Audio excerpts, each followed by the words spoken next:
Amém? Vamos dar sequência ao nosso testemunho. Vamos continuar aí contando aquilo que o Senhor fez conosco no mês de março e no mês de abril. Semana passada nós começamos a contar o testemunho e eu fiquei muito impactado. O Márcio falou aqui da gente estar tocando pessoas. Até agora há pouco a gente já tinha alcançado aí pelo menos umas 280 visualizações no testemunho. Mas o mais importante é que eu recebi muitas mensagens de gente que eu nem sei de onde é. Eu nem sei como a pessoa assistiu o vídeo, mas eu recebi muitas mensagens de pessoas que foram fortificadas na fé, de pessoas que falaram assim: cara, eu sempre criei que essas coisas eram possíveis, mas eu nunca tinha ouvido que elas estavam acontecendo. Então eu fiquei muito contente, fiquei muito motivado a falar da segunda parte do testemunho, sabendo que muita gente está sendo tocada, gente que a gente nem conhece e talvez nunca vá ver face a face, mas que o nosso testemunho alcançou essas pessoas. Então nós vamos contar a segunda parte. Depois Deus vai preparar um tempo que a Neide vai contar o testemunho da parte dela, porque eu estou contando da minha parte dentro do hospital. Ela vai contar da parte dela fora do hospital. E aí você vai entender até porque a cabeleira dela foi embora. Ela falou assim: será que eu vou ter coragem de ir sem o turbante? Falei: vai. E as crianças, ela falou, as crianças estão tudo me olhando assim com a cara de desconfiado. E aí eu vou deixar para ela contar o porquê que ela está assim. Agora está bem cabeluda, mas ela cortou no zero mesmo. E aí você vai entender quando ela contar. Amém? Então eu falei, é importante que você conte o seu testemunho de quem estava do lado de fora, das coisas que você viveu, de como você venceu, de como as pessoas foram importantes, porque eu estou contando a minha parte de dentro do hospital e ela vai contar a parte dela do lado de fora. Amém? Então vão ser as cenas dos próximos capítulos. Isso está virando uma novela, né? Mas vamos lá, abra sua Bíblia no Salmo de número 23, verso de número 4. Salmo 23, verso de número 4.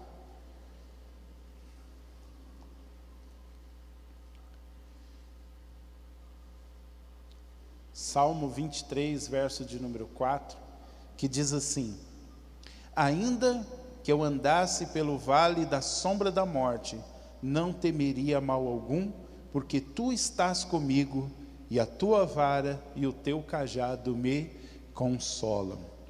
Todas as vezes, irmãos, que eu lembro desse período no hospital, é esse versículo que me veio ao coração, e daqui a pouco você vai entender, porque esse versículo se tornou o versículo desse momento que eu vivi.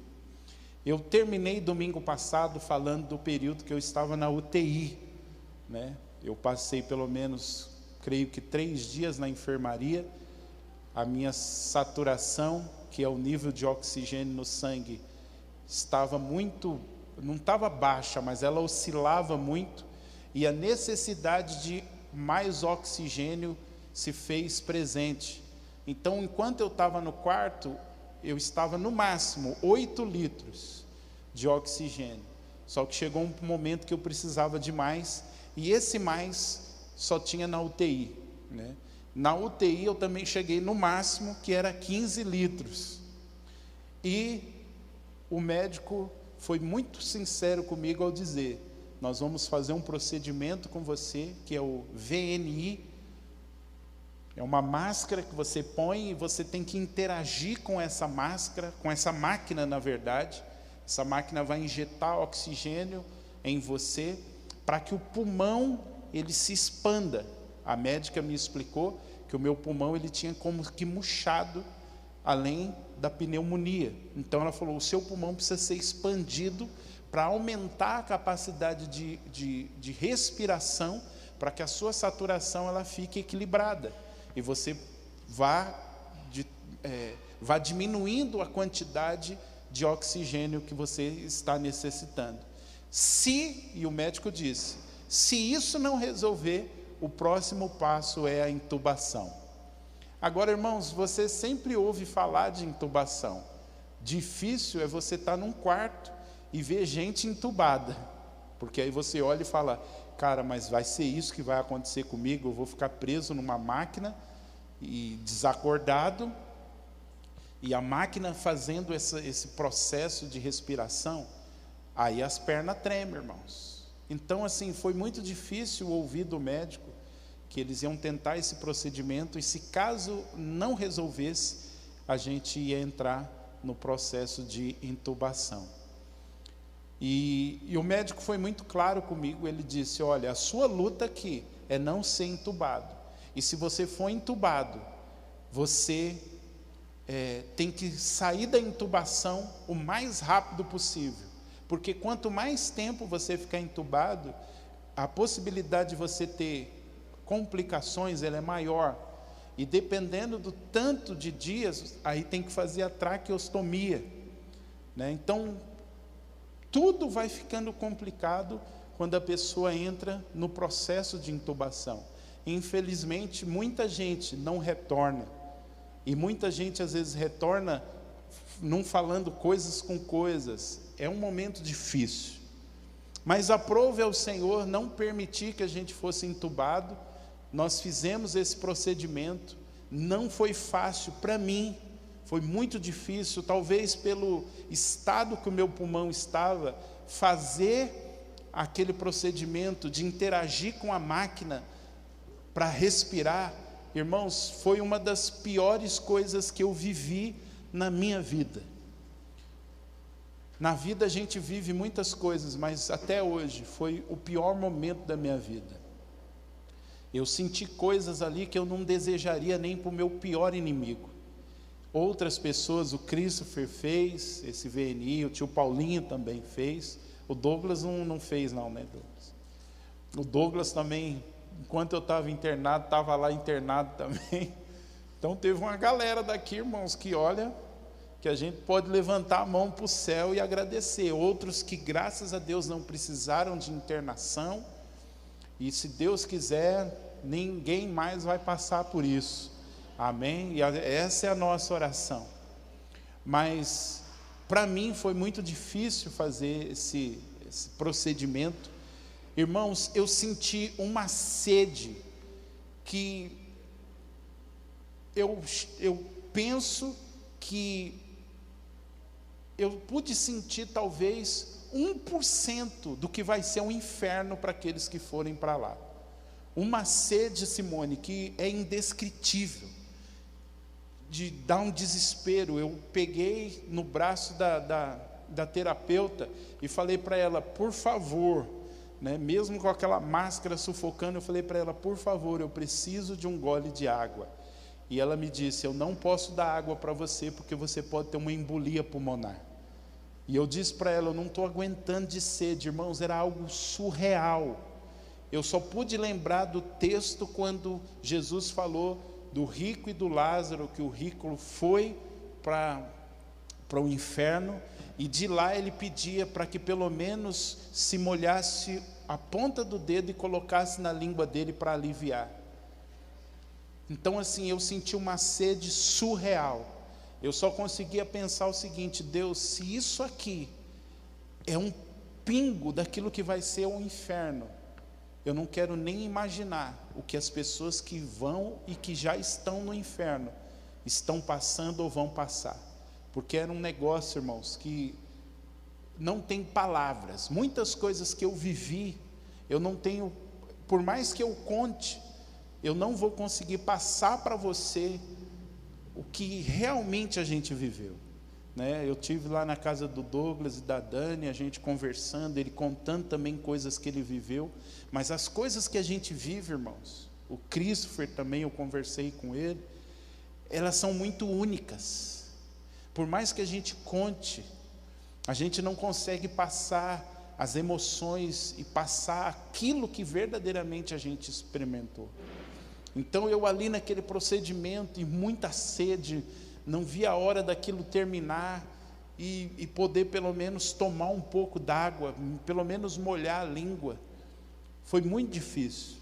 Teve momentos que, como eu contei domingo passado, eu podia sentir a oração de vocês chegando até mim, mas eu passei pelo menos umas 5 vezes por esse procedimento, e cada vez era difícil.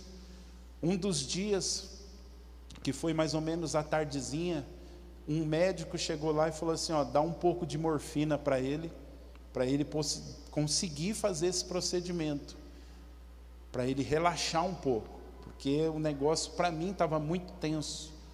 Mas eu vi com aquele médico, sabe o que, irmãos? O cuidado de Deus. Todos os dias Deus colocava a equipe certa, médicos certos, enfermeiros certos, fisioterapeutas certos, para o momento que eu estava passando. Então aquele médico chegou, falou, não, ajustou a máquina, falou, dá um pouco de morfina, é um pouco, o senhor vai relaxar e vai conseguir fazer. Mas eu fiquei pensando assim, Deus, até morfina eu estou tomando aqui, coisas que eu nunca imaginei que a gente ia tomar. E foi bom, porque naquele dia eu consegui fazer de uma forma melhor, aquele procedimento. Depois ele chegou lá e falou, e aí, seu Márcio, conseguiu? Falei, não, consegui, obrigado. Ele falou, eu sabia que ia dar tudo certo. E de tudo, irmão, são muitas coisas. Eu tenho procurado falar as principais, mas são muitas coisas, muita. Mas eu quero focar hoje naquilo que para mim foi o dia D. Sabe, eu tive aquele dia que foi o dia. Foi o dia que eu achei que eu ia morrer. Pela primeira vez na minha vida, eu tive o dia que eu olhei e falei, eu acho que hoje eu vou embora. E a minha grande luta, irmãos, era manter a consciência. Eu disse aqui, acho que no domingo passado, eu preguei aqui 3 meses sobre a batalha na mente. E eu acredito que, na verdade, não era nem para vocês que eu estava pregando, era para mim. Para que eu soubesse as armas que eu precisava, para manter a minha mente consciente. Por quê? Porque eu estava tomando medicamentos fortes. Tinha um dos antibióticos que começava às 10 horas da manhã e acabava às 10 horas da noite. Então, ali ligado naquele negócio, eu percebia que quando a saturação caía, a minha mente começava a vagar, meu corpo começava a esfriar. Então eu olhava na máquina e aí já via que estava no vermelho, piscando. Então você começa a aprender algumas coisas assim, que eu não queria ter aprendido, e nem quero que você aprenda. Mas eu tive o dia D, e esse dia era uma guerra na mente terrível, e a única oração que eu falava e fazia era, Deus, me dá discernimento para discernir o que é o remédio e as suas reações, o que é a realidade que eu estou vendo, porque eu estou vendo gente entubada por todos os cantos, eu estou vendo a minha realidade, uma pressão que não baixa, uma glicemia que não baixa, e eu estou vendo isso aqui, uma possibilidade de ser entubado, o diabo que não quieta, porque o diabo vinha para falar certas coisas, e eu também preciso ouvir o Senhor. E na verdade eu falava, Deus, que a minha mente esteja consciente, porque o mais importante nesse momento é ouvir o Senhor. E no meio de um turbilhão, irmãos, ouvir a Deus é difícil, você sabe disso. Principalmente quando você tem a realidade na sua frente. Um dos dias lá morreram 4 pessoas. As madrugadas eram terríveis, irmãos, porque parecia que tudo acontecia na madrugada. Toda pessoa que ia ser entubada era de madrugada, toda pessoa que morria era de madrugada. Ver aqueles enfermeiros passando com aquelas máquinas de hemodiálise, era terrível, porque eles passavam, eu já sabia, alguém está precisando de hemodiálise, e muita gente não volta quando começa a fazer hemodiálise, os rins param. Tanto é que todos os dias os médicos já chegavam apertando a minha barriga, e olha, o senhor está bebendo água, como que está? O senhor está conseguindo a urina, como é que está, e tudo era anotado, a quantidade de urina que era feita era anotada. Por quê? Porque havia uma preocupação com os rins, porque infelizmente esse vírus, ele ataca os pulmões, mas ele também ataca os rins. Então, havia uma preocupação. Então, de madrugada, ficava vendo aqueles caras passando com aquelas máquinas, e aí aquela barulheira, dia e noite, daquele maquinário apitando, era terrível para a mente. Então, a minha oração era: Deus, mantenha a minha mente ligada no Senhor, me mantém consciente. Foi até quando eu contei aqui no domingo passado, que vezes que eu vacilei, né? Uma vez eu vi a Neide, e eu acredito que era o anjo da Neide que estava lá, com as mãos nas minhas costas, orando, declarando vida nos meus pulmões. A Camila e o Emanuel, que entraram lá para dentro do quarto e bateram no meu pé, e vô! E eu acordei. Então, eu creio que Deus usa coisas que estão no nosso dia a dia para poder nos despertar, né? Como eu disse aqui, o Edson disse que o apóstolo João viu o Edson entrando no quarto, né? Então, alguns tiveram experiências místicas, talvez outros não tiveram, mas glória a Deus por tudo, né? Porque Deus é bom, seja com experiências místicas ou não. Nem todo tempo eu estava vendo anjo, irmãos, nem todo tempo eu estava vendo coisas sobrenaturais. Na verdade, 98% das vezes eram coisas naturais. E esses 2%, às vezes, eram visões, impressões e vozes. E na maioria das vezes era a voz do inimigo falando: você não vai sair dessa. Está vendo ali, ó, entubaram mais um, o próximo é você. Está vendo, ó, tiraram a sua aliança, a próxima coisa que a sua esposa vai receber é o seu corpo. Então era terrível, irmãos, isso. Manter a mente consciente não era fácil.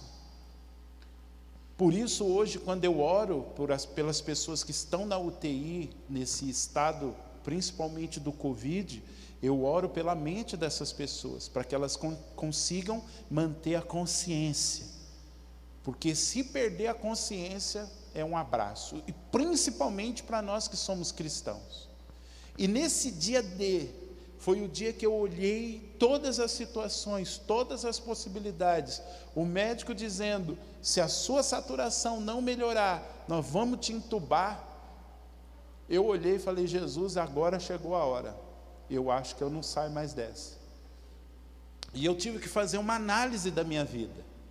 Irmãos, todo mundo que chega num momento desse, vai fazer uma análise da sua vida, não tem jeito. É automático, passa um filme na sua mente. E a grande questão é: estou deixando alguma pendência? Será que eu não fiz o que eu deveria ter feito? Será que eu estou deixando alguém magoado comigo? Eram coisas que ficavam passando na minha mente. Eu ficava pensando: Senhor, quanto tempo eu perdi com coisas pequenas? Quantas coisas eu deixei de fazer por causa de picuinha, porque não sei quem falou isso, porque não sei quem falou aquilo? Quantas vezes, de repente, num ambiente de família, eu deixei de aproveitar aquele momento de família por coisas bobas? Então eu comecei a ver o quanto eu dei valor para coisas que não tinham valor. Eu até fiquei lembrando dos meus tênis lá em casa, e eu fiquei pensando assim: Deus, se eu morro, os tênis vão ficar lá. De repente a Neide vai levar para a igreja, doar para alguém, não tem valor nenhum, o carro vai ficar. Meu carro estava lá na garagem, empoeiradíssimo, até a bateria descarregou. Não importa o valor do carro que você tem. Roupa, não tinha nenhuma peça de roupa lá comigo, eu estava só com um aventalzinho. E se eu morro, até o aventalzinho ia me ser tirado. Podia ter um iPhone 150, ele estava em casa. Tudo, irmãos, eu disse hoje aqui para uns irmãos, tudo hoje para mim ganhou outras cores. Hoje eu estou procurando dar valor a coisas que verdadeiramente têm valor. Não estou dizendo que você não pode ter uma boa casa, um bom carro, não estou dizendo que a gente não pode ter essas coisas, mas irmãos, todas essas coisas são secundárias, porque se a gente morre não leva a nada. Diante de uma enfermidade, você não vai, o meu carro aqui, a minha casa, mas eu tenho um sapato de marca, uma marca do meu celular. Doença não quer saber, a morte não quer saber. Então, a lição que eu tirei, uma delas, é dar valor ao que verdadeiramente importa, aquilo que verdadeiramente tem um valor. Porque nesse dia eu pensava, cara, eu vou fechar meu olho e eu vou estar num outro reino. E tudo que eu podia ter feito, eu fiz. E se tem alguma coisa para mim se arrepender, já era. Se eu não voltar para casa, já era, acabou. Não vai dar mais tempo de, mas Senhor, irmãos, eu garanto para você, eu não fiquei lá, meu Deus, mas eu tinha que ter ido em tal lugar, meu Deus, eu tinha que ter feito. Não. Eu sabia que tudo que o Deus tinha pedido para que eu fizesse, eu tinha feito. Mas eu precisava pensar em coisas que eu poderia sim ter dado valor e que talvez eu não tivesse dado. Foram coisas que passaram na minha mente. E como eu disse, lá na UTI, a única visão no meu espírito que eu tinha de Jesus, eu não via Jesus como o meu Salvador, eu não via Jesus como aquele que morreu por mim, embora eu vi em algum aspecto. Eu não via Deus como meu pai, eu ali, Senhor, eu sou teu filho. A única coisa que eu conseguia ver era Jesus como rei e Senhor sobre tudo e sobre todos. Era a única coisa, eu saí do hospital com uma visão que Jesus, Ele é rei e Senhor. Senhor sobre tudo e Senhor sobre todos, Senhor da vida e Senhor da morte. Se Ele bate o martelo, irmãos, não tem capeta, não tem inferno, não tem nada que possa impedir quando Ele decide algo. Foram essas convicções que eu tinha naquele hospital. Mas nesse dia difícil, que eu achei assim, cara, eu vou embora, sem celular, sem conseguir falar com a Neide, preocupado, porque eu falava assim, eu sei o que está acontecendo comigo, mas a Neide e os irmãos só sabem daquilo que os médicos estão passando, os boletins médicos. E eu sei que o boletim médico é seco, sem vida, né? Às vezes apresenta uma realidade dura. Então eu ficava preocupado com ela, ficava preocupado, cara, a Neide também está com Covid, se ela ficar ruim também, foi internada, e a Melissa, passava 1000 coisas na mente. Manter a mente sã, irmãos, não estava fácil. Mas eu lembro que eu entrei pela madrugada, e aquele negócio todo na mente, eu sentindo a morte muito próxima. É um negócio que não dá para explicar, irmãos. Mas sabe o que é mais gostoso de tudo isso? Era ter a certeza da salvação. Sabe o que é ter certo? Que se eu fechasse os olhos para este mundo, eu abriria e estaria de frente do rei que a gente serve. Eu tinha uma convicção sobrenatural.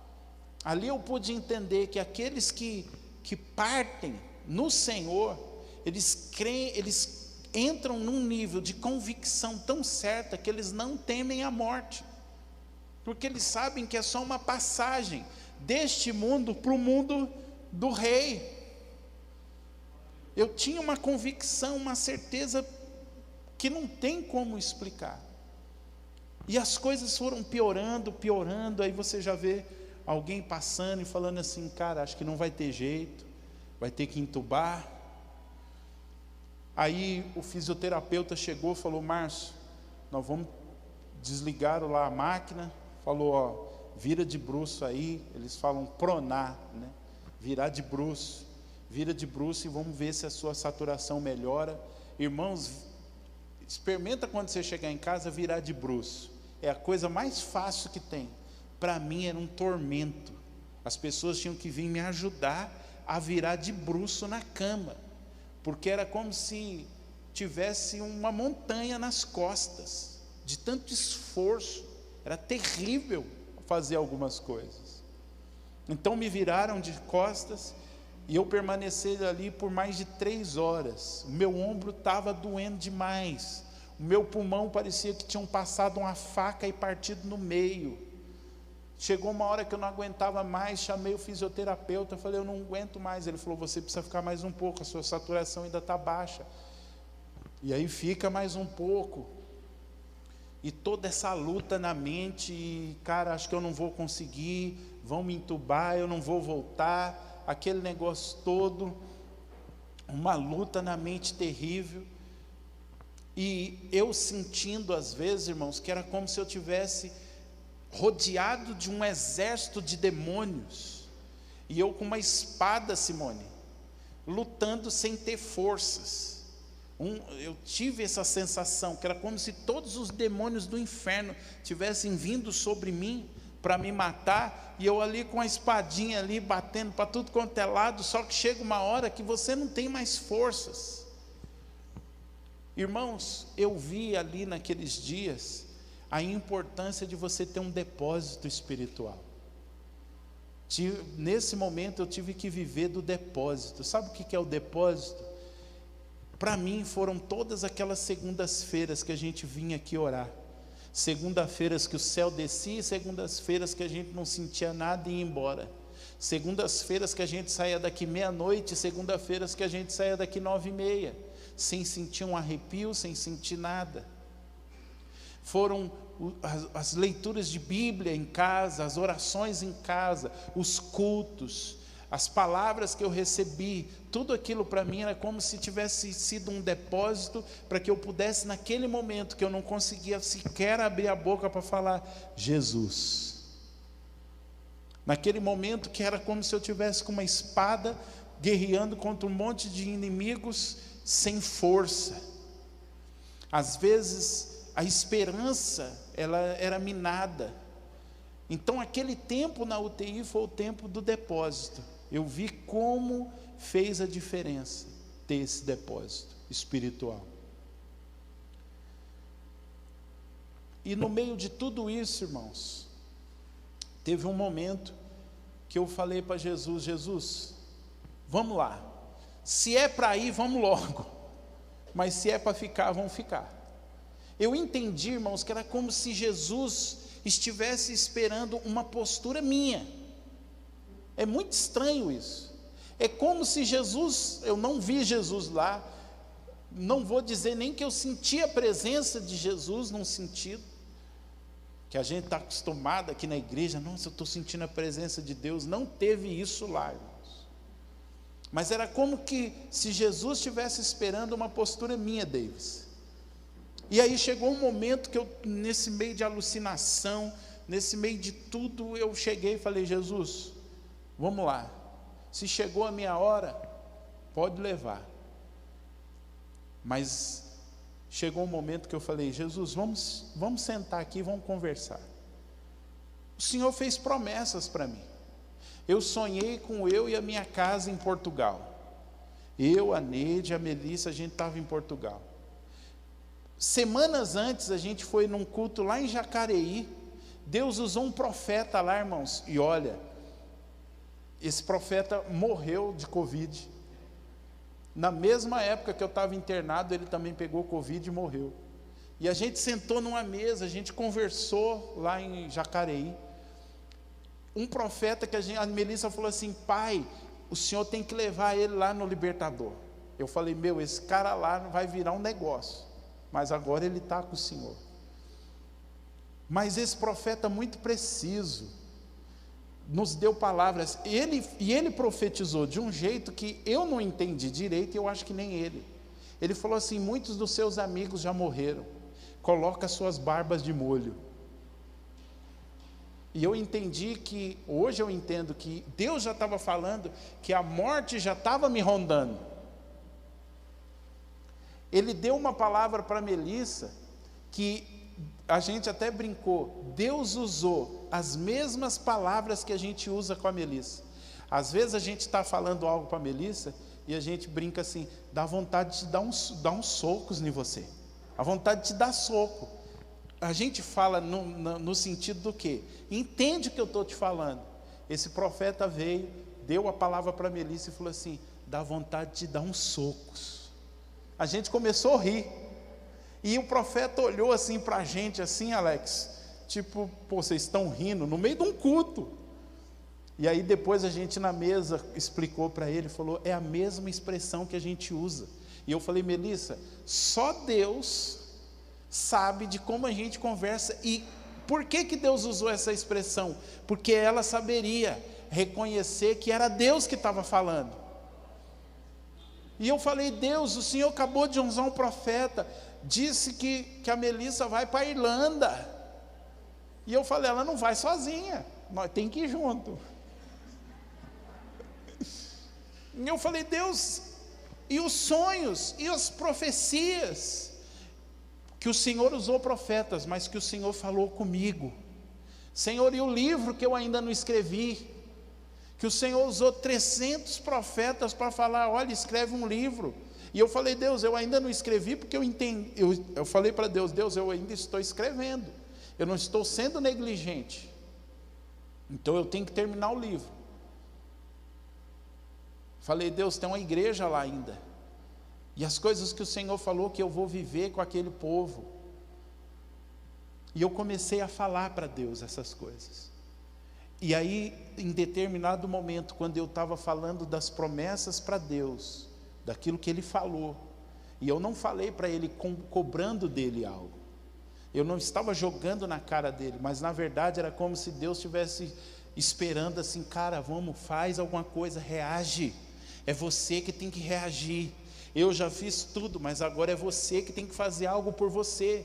Irmãos, foi entrando uma convicção, e eu parei uma hora e falei, peraí, se Ele falou tudo isso ao meu respeito, e são coisas do futuro, ainda não chegou o tempo de eu morrer, então diabo, eu não vou morrer.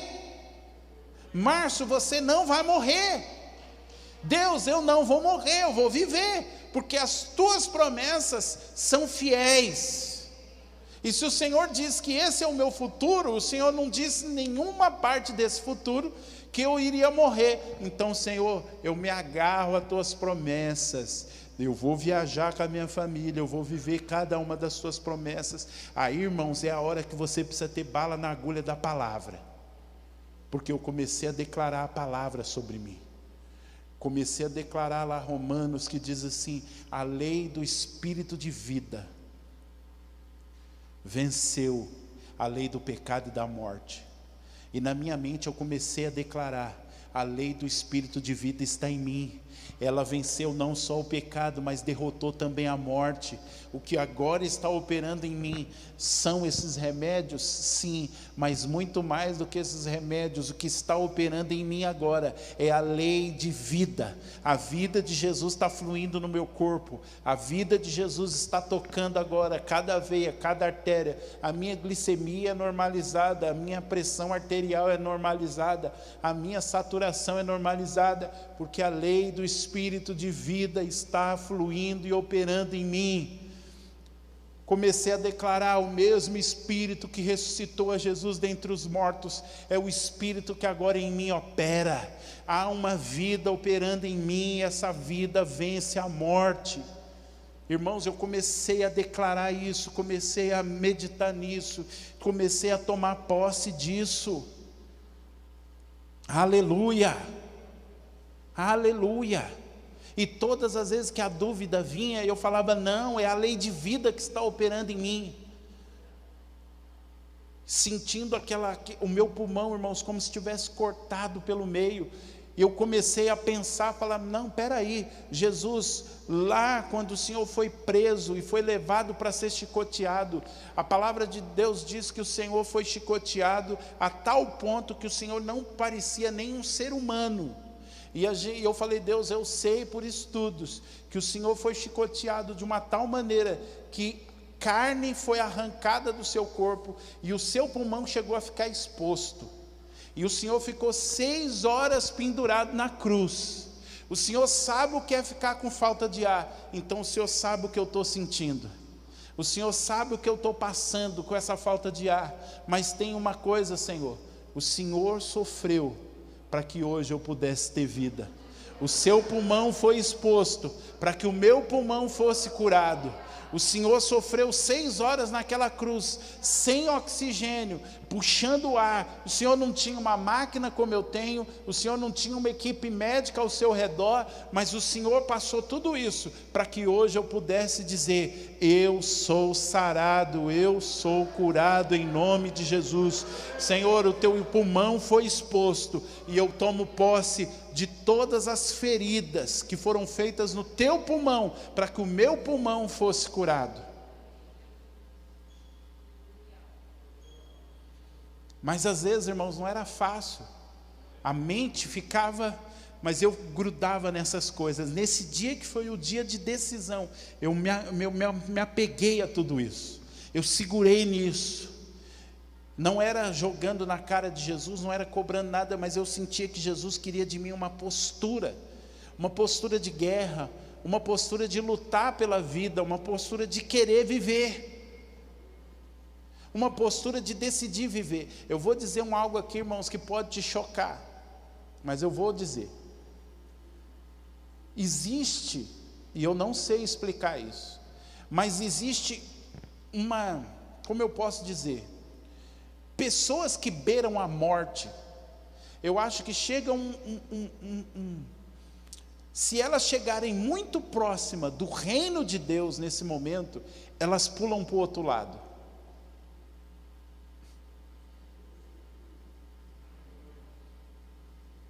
Isso é algo que eu não sei explicar com palavras, e não posso dizer que todo mundo que morreu aconteceu isso. Mas se você conhece o Senhor, eu acredito que se a gente chegar muito perto do outro lado, você pula para lá. Você não pensa 2 vezes. No começo de 2019, eu tive um sonho que foi uma revelação. Eu vi a Nova Jerusalém, uma cidade toda branca, um branco que na terra não existe, porque é um branco reluzente. E à medida que eu olhava essa Nova Jerusalém, eu era atraído por ela, Catiane. E chegou um momento que eu estava indo, naquele sonho, visão, eu estava indo, e na minha mente eu pensava a minha família. Eu pensava nas coisas, mas aquilo era tão atraente, era tão belo, e a paz que eu sentia, Nelson, era tão profunda, que por mais que você pensava na família, aquilo era muito melhor. Nesse sonho que eu tive, em 2019. Hoje eu entendo, irmãos, que muita gente, muitos cristãos que morreram, seja nessa pandemia, por Covid ou por qualquer outra coisa, eu acredito que muitos deles chegaram tão próximos do reino, que eles pularam para o lado de lá. De ver aquilo que nos espera, é algo tão atraente que eles pulam para o lado de lá. Mas eu acredito que muitos, Deus dá esse gás de falar: luta. Talvez porque não é a hora, não sei, tem coisas que a gente não sabe explicar, e eu não quero nem me atrever a explicar. Mas eu percebi que Deus queria que eu lutasse pela minha vida, que eu decidisse viver, que eu decidisse viver as promessas, que eu decidisse experimentar tudo aquilo que Deus tinha para mim. E aí eu pedi um sinal para Deus. Eu falei: Deus, então se eu não vou morrer, me dá um sinal. Irmãos, não vi anjo, não vi nada, não vi luz entrando, não vi nada de sobrenatural, nada, Renato. Eu forcei o olho, fiz de tudo que vocês imaginam para tentar ver alguma coisa do reino celestial, mas não vi nada. Mas nessa noite, e eu acredito que já era bem avançado na madrugada, eu adormeci.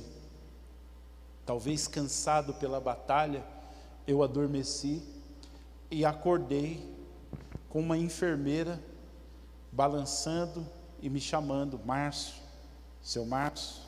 E quando eu acordei, ela falou assim: ainda que eu ande pelo vale da sombra da morte, não temerei mal algum, porque a tua vara e o teu cajado me consola, tu estás comigo.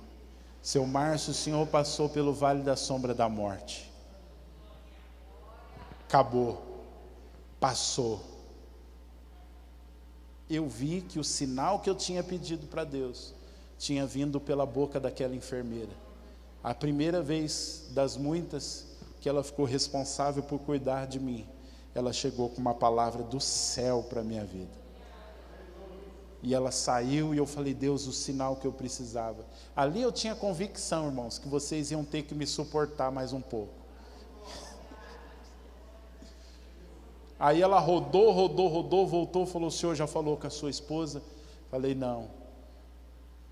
Faz muito tempo que o senhor não fala com ela? Não. Ela falou assim: dá só um momentinho que eu vou fazer uma videochamada para a sua esposa te ver e o senhor vê a sua esposa.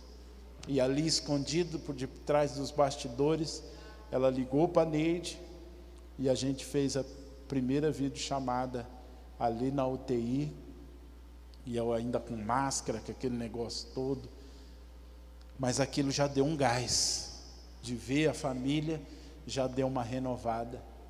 E ali, irmãos, a gente permaneceu mais aquele tempo na UTI, já com convicção: agora eu não vou. Agora eu não vou.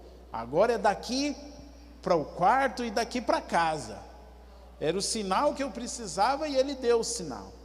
Já naquele mesmo dia de madrugada, foi tremendo, porque um enfermeiro ficou responsável pela ala da UTI, crente, de madrugada catou o celular, ligou no Fernandinho, e era só: caia fogo do céu, queima esse altar, mostra para esse povo que o Senhor é Deus, e aquele som ecoando na UTI toda, e eu já fiquei animada. Eu falei: bom, hoje não vai morrer ninguém.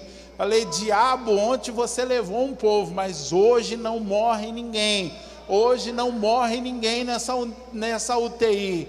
E era: caia fogo do céu, queima esse altar, e faz chover, e foi um repertório do Fernandinho naquela madrugada. Eu já estava mais animado, porque eu falei: Deus, agora eu estou com 2 espadas, agora que eu não vou morrer, já sei que eu vou para cima. E já foi um ambiente diferente, o ambiente espiritual naquela UTI mudou, porque o hospital, irmãos, é um lugar natural, mas existe um ambiente espiritual ali. Você sente, quando você é mudado de lugares, você sente o ambiente espiritual naquele lugar. Mas também tem algo que eu quero dizer para vocês. Teve um dos dias que eu estava com muita sede. Vocês estão ouvindo aí no fundo? Ainda está, o som está bom? Eu estava com muita sede. Chamei a enfermeira, falei para a enfermeira assim: estou com sede, acabou a água. Ela falou assim: ih, seu Márcio, acabou a água no hospital todo. Mandaram pedir, porque era água de garrafa. Mandaram pedir, mas ainda não chegou. E eu com uma sede, irmãos. E ela falou: vou ver se eu arrumo alguma coisa. E saiu, e daqui a pouco vem com um copo. E ela falou: seu Márcio, só que eu tenho uma notícia para você, para o senhor. Só tenho água com gás. Eu consegui esse copinho, que tinha uma garrafinha com água com gás lá na geladeira. Eu virei para ela e falei: eu amo água com gás. Ela: o senhor ama? Eu falei: amo. Ela falou: vou trazer a garrafa para cá. E aí, irmãos, eu nunca tomei uma água com gás tão saborosa. Entrou como um renovo na minha vida, e eu pude ver o amor de Deus. Era como se Deus falasse para mim: eu estou cuidando de tudo, até da água com gás. Porque ela falou: o hospital não pede água com gás. Ela falou: ou é alguém que trouxe e deixou na geladeira, e eu pensando, eu acho que foi um anjo que passou lá e falou: vou deixar essa água com gás. E eu tomei, aí trouxe a garrafa, e eu fiquei aquele meio período ali tomando água com gás, e aquela água com gás renovando o meu gás. Renovando o meu gás. E sabe, irmãos, esse tempo na UTI me fez ver que os nossos olhos têm que estar na eternidade. Trabalhe, estude, mas nunca perca os olhos da eternidade, porque a eternidade é o mais importante. Para onde vamos é o mais importante. Essa vida ela é curta, ela é passageira. Alguns, como um senhorzinho lá do Colorado, fez 102 anos esses dias, 70 e poucos anos de casado. Não são todo mundo que chega nisso. Alguns vão com 15 anos, com 20, alguns com 40, outros com 80, 100. Mas é certo que se Jesus não voltar, a morte é uma realidade e nós precisamos pensar na eternidade. E a eternidade só é bem vivida se estivermos com Jesus. Então pense na eternidade. Coma, beba, trabalhe, pule de paraquedas, como o Alex Naldo pulou. Ele teve que pensar bem na eternidade. Eu falei, olhando aquilo ali, falei, obrigado, Jesus, porque o Senhor não me chamou para pular de paraquedas. Mas, brincadeiras à parte, pense na eternidade, porque ela é real. Então, esse tempo na UTI foi para mim, para que eu pudesse pensar na eternidade. Graças a Deus, um dia o médico chegou e falou, seu Márcio, não vai precisar entubar, não precisa mais fazer esse procedimento. Só que eu estava com o meu psicológico muito desgastado. Fizemos uma videoconferência, a Neide perguntou para mim como que estava a minha fé, e eu falei para ela que estava meio assim. Aí, essa enfermeira, ela depois ligou para a Neide e falou, ora pelo seu marido. A fé dele está abalada. E foi uma enfermeira, irmãos, assim, sabe aquelas pessoas de Deus, que ela ligava para a Neide nos bastidores, olha, vamos orar, chegava lá de manhã cedo, ó, seu Márcio, passei a madrugada orando, e a palavra do Senhor para você é essa, você não vai morrer, e fica firme. Então, como é bom ter gente de Deus em todo lugar. Mas aí chegou um belo de um dia, vamos cortar aqui para a gente encerrar. Chegou um belo do dia, um médico, o cabelo dele branquinho, só que ele não era tão velho. E eu não sei o nome desse médico, a gente apelidou ele de o anjo. Porque era um médico que quando ele chegava no quarto, ele parecia um anjo.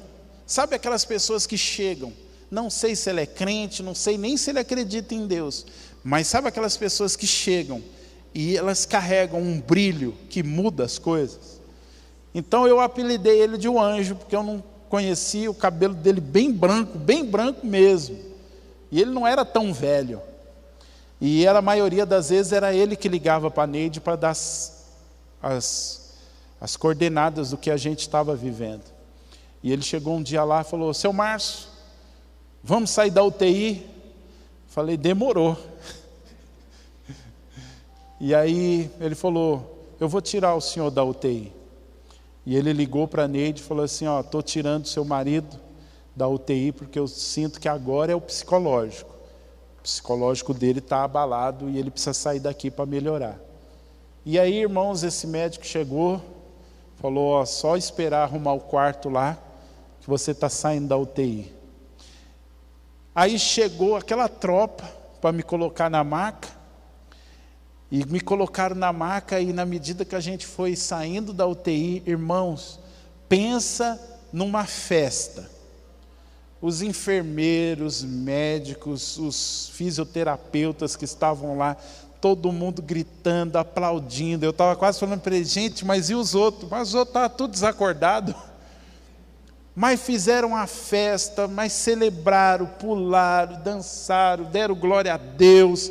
Nós falamos que o Senhor ia sair daqui, nós falamos que o Senhor não ia morrer, e fizeram aquela festa toda. E eu fui passando no corredor e o povo aplaudindo, e a gente foi para o CTI, ficamos lá alguns dias, mas aí já estava melhor. E aí um dia chegaram lá para me colocar de pé, porque muitos dias na cama. Irmãos, eu nunca achei que ficar de pé seria tão difícil. Um segurou no meu braço, outro no outro, me colocaram de pé e eu comecei a falar: pelo amor de Deus, me deita de novo. Parecia que tinham colocado um caminhão nas minhas costas. Eu estava lá assim, o pessoal me segurando, as pernas bambeando, e eu: gente, por favor. Não, seu Márcio, o senhor precisa ficar pelo menos 1 minuto de pé. E eu pensando: cara, eu fico horas se precisar ministrando a palavra, e eu não estou conseguindo ficar 1 minuto aqui. E eu: gente, pelo amor de Deus, me deita, eu não estou aguentando. Não, seu Márcio, precisa ficar de pé, o senhor ficou muito tempo deitado. E aí depois de 1 minuto, me deitaram novamente, e eu: meu Deus, Pai, ficar 1 minuto de pé é uma tortura assim. E ali, irmãos, começamos já a ir no banheiro, começamos já a ir tomar banho sozinho. Às vezes ficava lá no chuveiro, segurando na parede, segurando lá no registro, lá, e tremendo, e a água descendo, e meu Deus, e às vezes o enfermeiro ponhava a cabeça: tudo bem aí, seu Márcio? Não, está tudo bem nada, eu estava numa tremedeira, com medo de cair. Aí era aquilo, ou segurava ou se ensaboava. Eu falava: não, vou me segurar, deixa a água cair. Mas aos poucos a gente foi melhorando. Aí já conseguia ir no banheiro tomar banho já melhor. E aí a ansiedade era sair do CTI. Depois de alguns dias o médico foi lá, me deu alta do CTI, a gente foi para o quarto. Aí eu achei que eu ia ficar com a galera, falei: agora vai para o quarto, vai para uma galera. Chego lá, um quarto individual, só eu. Falei: rapaz, Jesus, não é por nada não, mas o senhor é chique demais, obrigado. Achei que eu ia ficar com mais gente, fiquei sozinho ali no quarto. Era bom por um lado, ruim pelo outro, porque você quer ter contato com as pessoas, mas era bom, porque eu tinha liberdade para levantar, para apagar a luz, para desligar a televisão. Nesse tempo de CTI e de quarto, era leitura da Bíblia, li quase todo o Novo Testamento, e pregação, ouvindo louvor, que eu falei: eu sei que o meu depósito foi esvaziado lá, agora eu preciso encher novamente o meu depósito. Mas eu sabia também que eu precisava continuar declarando: a lei do Espírito de vida está operando em mim. O mesmo poder que ressuscitou a Jesus dentre os mortos é o poder que agora em mim opera. A vida está fluindo. O oxigênio vai só indo diminuindo. E foi assim: 8 litros, 4 litros, depois caiu para 2 litros. Depois um fisioterapeuta passou lá e falou: o senhor ainda está com 2 litros? Não, vamos baixar isso aí para 1 litro. Aí baixou para 1 litro. Depois passou outro lá e falou: não, 1 litro, não, vamos desligar isso aqui. Aí desligou. Seu Márcio, está conseguindo respirar? Levanta os braços. Levantei. Está sentindo canseira? Não. Então vamos deixar sem e ver se o senhor consegue ficar sem. Qualquer coisa é só chamar. E a gente ficou sem, não sentiu já aquela canseira que estava sentindo antes. Aí quando o fisioterapeuta passou de novo e falou assim: ó, não vai precisar mais tomar oxigênio, eu falei: agora a alta está perto. Aí a ansiedade era vir embora para casa. E aí um dia eu estou fazendo uma videochamada com a Neide, e ela: e aí, será que quanto que eles vão te dar alta, aquele negócio tudo? Aí entra o médico no quarto. Aí a Neide aqui no vídeo, o médico olhando, assim, o médico lá na porta do quarto falou: seu Márcio, amanhã eu vou dar alta para o senhor se tudo estiver certo. E eu: aleluia. E a Neide já deu um glória a Deus lá. E um médico, irmãos, que foi uma bênção na minha vida, um médico também abençoadíssimo. Ele falou: amanhã eu vou dar alta para o senhor se tudo estiver bem. E eu: amém. E aí a ansiedade toma conta, né? Aí não consegui dormir, porque você está ansioso, querendo vir embora para casa. No outro dia cedo chegou um outro médico e ele falou: o que o médico disse para o senhor ontem? O médico da noite disse para o senhor ontem. Eu falei: olha, ele disse que vai me mandar embora para casa hoje. Ele falou: então, se o seu exame de sangue der tudo certo, o senhor vai embora para casa. Aí não demorou 1 hora, o enfermeiro chegou lá e falou: seu Márcio, o senhor já sabe da novidade? Eu falei: não. Ele falou: o senhor está de alta, pode ligar para sua esposa e avisar que o senhor está de alta. 6 horas da manhã, eu ligando para a Neide. Aí falei: ó, estou de alta. E eu ligando, e o hospital ligou na mesma hora para avisar que a gente estava de alta. E aí eu pedi para a Neide avisar a minha mãe que a gente estava de alta, para ela também estar lá nesse momento. E aí chegou minha roupa, a gente vestiu, chegou a cadeira de roda, a gente sentou e fomos embora. E aí foi aquele videozinho que vocês viram, de eu chegando só o fiapo em casa, segurando a calça, para não cair. A Melissa tinha preparado um painel que está lá até hoje, bem-vindo, com várias fotos, nossa, de família.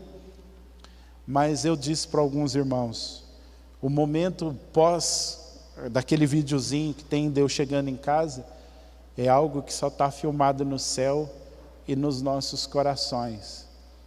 Que depois que filmou aquilo tudo, tirou foto eu lá na frente do painel, eu, a Neide e a Melissa, a gente se abraçou e choramos alto, em gratidão a Deus.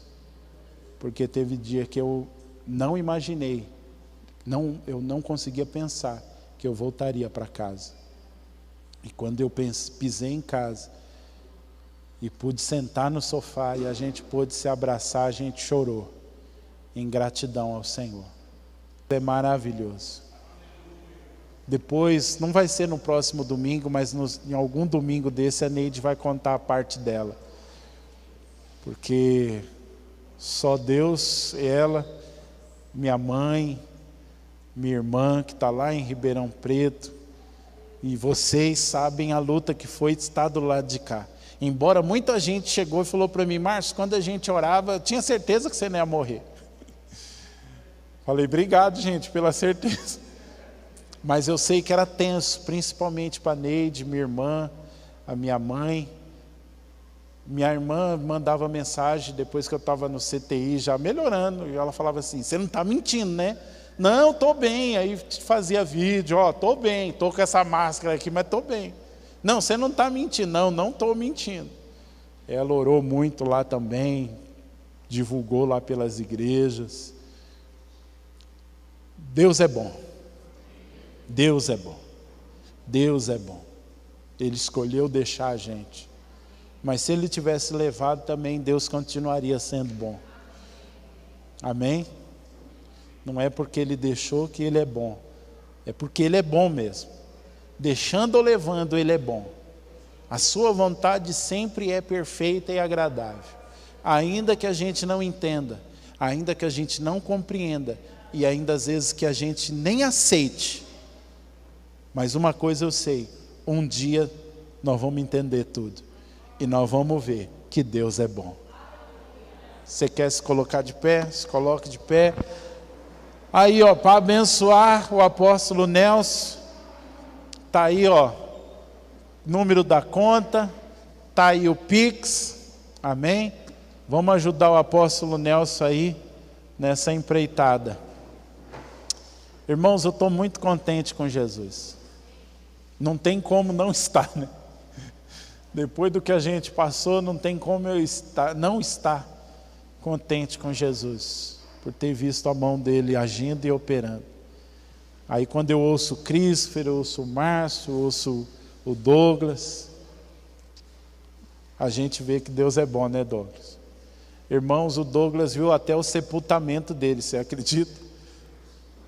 Negócio forte. O Douglas também teve uma experiência, falei: ainda bem que eu não tive a experiência dele, não. Mas foi um negócio forte. Ele viu o enterro dele. Mas viu mesmo. Depois ele vai ter a oportunidade de contar para você aí, a hora que você chamar ele para comer na sua casa. E aí ele pode contar também o que ele passou. Christopher também e os outros irmãos, né? Nossa irmã Patrícia também passou por uma cirurgia aí, nada ligado ao Covid, mas também quase que a gente se encontra todo mundo de branco lá do outro lado. O duro que alguns eu ia chegar e falar: ué, o que você está fazendo aqui? Eu não soube que você estava doente, que eu só fiquei sabendo de coisa quando eu saí do hospital. Mas ainda bem que a gente pode celebrar aqui. Amém? Pai, graças te damos por essa noite, graças te damos pela tua misericórdia, pelo teu amor. Te agradeço, Deus, por tudo que o Senhor fez, tem feito. Te agradecemos porque o Senhor é bom, ainda que entendamos, ainda que não entendamos. A sua vontade sempre é boa, perfeita e agradável. Te agradecemos, Deus, porque nos dias de aflição o Senhor foi conosco. Te agradecemos, ó Deus, porque ainda que alguns de nós andássemos pelo vale da sombra da morte, o Senhor estava conosco. E aprove ao Senhor nos manter vivos, de pé. Te agradeço, ó Deus, por cada irmão, cada irmã que orou por nós. Te agradeço, ó Deus, por cada um que guerreou a nossa batalha, que cuidou de nós. E, ó Deus, que verdadeiramente nós possamos dar valor ao que interessa. Que nós possamos valorizar o que verdadeiramente tem valor, ó Deus. Que é a família, que é a vida, ó Deus. Que o Senhor te abençoe e te guarde. Que o Senhor faça resplandecer o seu rosto sobre ti. Que o Senhor tenha misericórdia de ti. E que o Senhor te dê a paz que excede todo entendimento. Deus te abençoe. Deus guarde a sua vida, a sua casa, a sua família. E que toda boa palavra do Senhor se cumpra na sua vida. Em nome de Jesus. Amém.